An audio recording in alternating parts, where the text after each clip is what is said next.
Kenapa MUI DKI tidak bikin pasukan cyber bela Jokowi? Kenapa malah Anies? Ditulis oleh Syardi. MUI DKI Jakarta makin terpojok karena tudingan membela Anies karena ada guyuran dana hibah yang besar senilai 10,6 miliar rupiah. Wasekjen PKB Lukman Hakim menilai MUI DKI membantu tim cyber ini karena terkait dana hibah dari Pemprov. Mengapa MUI membabi buta menyediakan diri menjadi tunggangan Anies Baswedan? Tentu tidak lepas dari bantuan yang diterima MUI dari APBD Provinsi DKI Jakarta. Sungguh sangat disayangkan. Hanya karena mendapatkan bantuan dari APBD, MUI ditempatkan sebagai subordinat kepentingan politik perorangan yakni Anies Baswedan, kata Lukman. Tidak tahukah wahai MUI bahwa sesungguhnya APBD itu duitnya milik rakyat bukan milik gubernur? Katanya lagi. Pembentukan Cyber Army oleh MUI untuk melindungi Anies Baswedan dan ulama menurut saya berlebihan, tidak proporsional, dan membuat MUI menjadi kuda tunggangan untuk kepentingan politik Anies Baswedan. Sungguh ini merendahkan harkat dan martabat organisasi MUI itu sendiri, kata dia. Saya melihat pembentukan Cyber Army MUI sesungguhnya lebih ringan. Saya melihat membutuhkan Cyber Army MUI sesungguhnya lebih ingin menunjukkan keberpihakannya kepada Anies Baswedan. Kalaupun mereka bilang untuk melindungi ulama itu hanyalah upaya politisi ulama untuk kepentingan Anies Baswedan, seharusnya MUI lebih menunjukkan pemihakan terhadap kepentingan rakyat bukan penguasa. Menyedihkan tambahnya. MUI DKI akhirnya klarifikasi. Ketua Umum MUI DKI Jakarta, Kiai Haji Munahar Muhtar, menepis tudingan pembentukan tim cyber untuk menangkal serangan buzzer kepada Anies Baswedan karena dana hibah 16,6 miliar rupiah. Munahar mengatakan tim ini dibuat karena maraknya pemberitaan saat ini yang dapat memecah belah, terutama umat Islam dan ulama. Dalam rapat dengan bidang Infokom MUI DKI Jakarta, 11 Oktober yang lalu, selain membicarakan program ke depan, juga membicarakan tentang makin banyaknya berita-berita yang terkadang ada indikasi memecah belah anak bangsa, terutama umat Islam dan ulama, kata Munahar. Maka ada inisiatif dari kami untuk coba buat semacam cyber army untuk mengcounter berita-berita tersebut, terutama dalam membela umat dan ulama atau dalam kata lain beramar makruf nahi mungkar. Karena itu adalah salah satu tugas MUI, jadi tidak ada hubungannya dengan dana hibah, katanya lagi.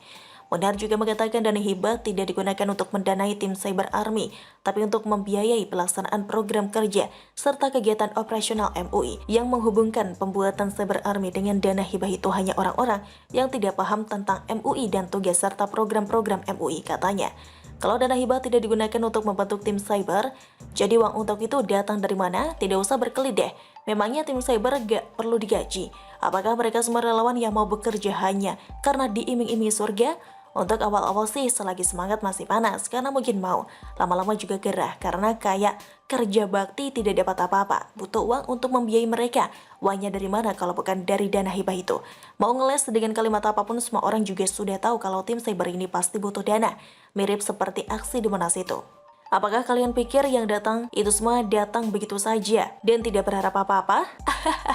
Bodoh lah. Kalau tidak ada nasi bungkus dan akomodasi gratis, siapa yang mau datang? Dengan begonya dijemur panas-panasan seperti daging panggang, paling cuma secuil jumlahnya.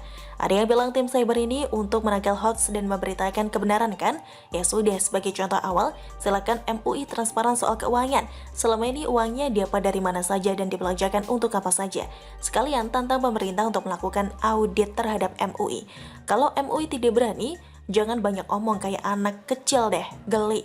Dan satu lagi, kalau selama ini Anies sering diserang buzzer, Pak Jokowi juga malah lebih banyak diserang buzzer sebelum melalui fitnah, hoax, kampanye hitam, cacian, dan makian.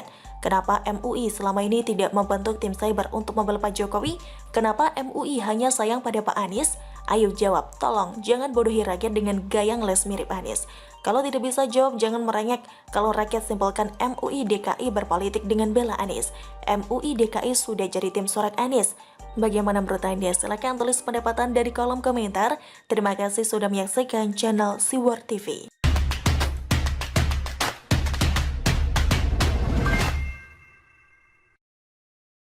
Penyidik.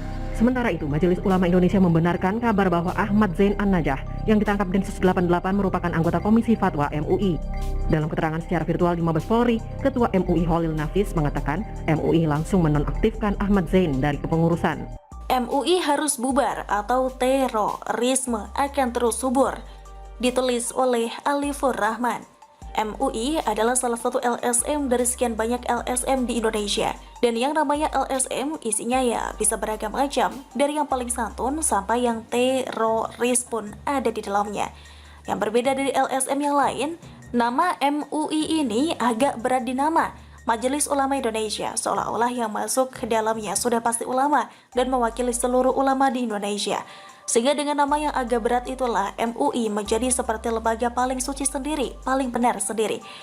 Bahkan MUI adalah satu-satunya ormas di Indonesia yang bisa mengeluarkan label halal, padahal cuma LSM. Tapi kewenangannya seolah melebihi Kementerian Agama. Maka ketika ada anggota atau elit MUI ditangkap Densus karena jaringan teroris internasional, secara keorganisasian itu biasa, namanya juga LSM. Sekali lagi, isinya pasti beragam macam karena tidak hanya berisikan 1-2 orang. Namun kembali lagi karena berat di nama tadi, karena klaim ulama Indonesia itu, maka seolah-olah sekarang pemerintah dan kepolisian sedang menangkap ulama dan sedang mengganggu agama Islam di Indonesia. Logika dan fakta bahwa polisi yang menangkap juga orang Islam sengaja ditenggelamkan. Mereka para simpatisan pembela teroris fokus pada label ulama yang disematkan pada teroris yang tertangkap itu. Narasi pun berjalan liar. Ada yang bilang ini bagian dari kebangkitan PKI atau geng kafir yang menyerbu Islam Indonesia.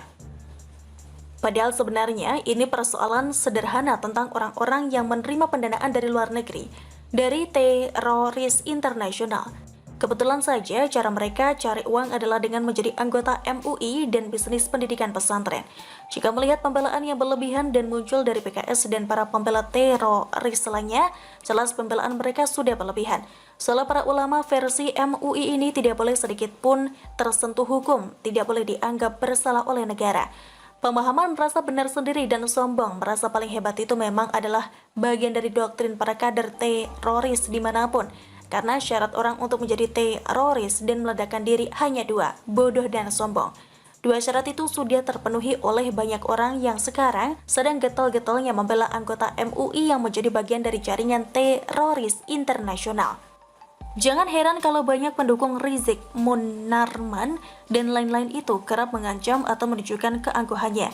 Banyak juga yang mengklaim siap membela sampai titik darah penghabisan, ya karena memang mereka adalah bibit-bibit teroris.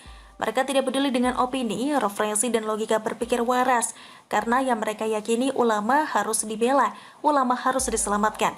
Kalaupun ulama itu bersalah, tetap tidak boleh dihukum. Kenapa? Karena seburuk-buruknya ulama atau habaib tetap masuk surga. Itulah doktrin yang ditanamkan selama bertahun-tahun sampai logika mereka tumpul. Nah, sekali lagi, sikap-sikap seperti itu pada akhirnya mengacu pada 2 syarat, bodoh dan sombong. Lalu bagaimana cara menyelesaikan permasalahan ini? Ya harus disadarkan